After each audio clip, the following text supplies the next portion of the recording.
কিছু আইন কানুন বলবৎ করতেই হবে যদি পরিষ্কার রাখতে হয়। আপনার শোনেন, সিটি কর্পোরেশন সব কাজ করতে পারবে না, সিটিগঞ্জ যেটা পারবে সেটা আমরা করবো। আপনার সুন্দর প্ল্যাটফর্ম বানিয়ে দেবো, নিরাপত্তা বেষ্টনী দিয়ে দেবো, আমরা ড্রেনগুলো পরিষ্কার করব, বর্জ্য নিয়ে যাব।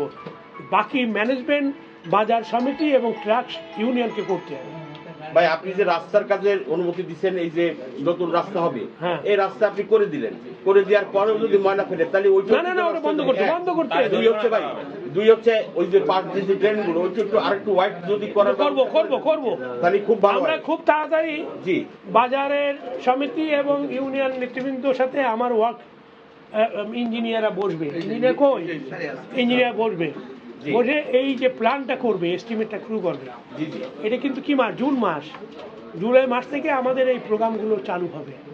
আমরা চাই যে এই সব জায়গা বাজারগুলোকে, আমরা কালকে মিটিং করেছি, তুমি তো ছিলে মিটিং, এবং এই কাজ যে কথা তারা বলেছেন আমরা তাদের কথা অনুযায়ী কিন্তু আজকে আসছি, এবং আমরা এই ম্যানেজমেন্টটা করব এবং রাস্তা ড্রেন এই সব কাজ আমরা করব। তবে আমাদেরকে সহযোগিতা করতে হবে।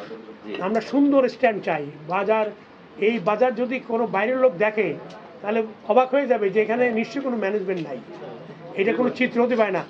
সব মালামাল রাস্তার উপরে, প্রত্যেক দোকানদার ফেলেছে, কোনো দোকানদার বাইরে ময়লা ফেলবে না। একটা দুইটা তিনটা দরকার হয় ঝুড়ি, প্রত্যেক দোকানে ঝুড়ি আছে, ভাই আপনি একটু বলে দিয়ে যান যে যদি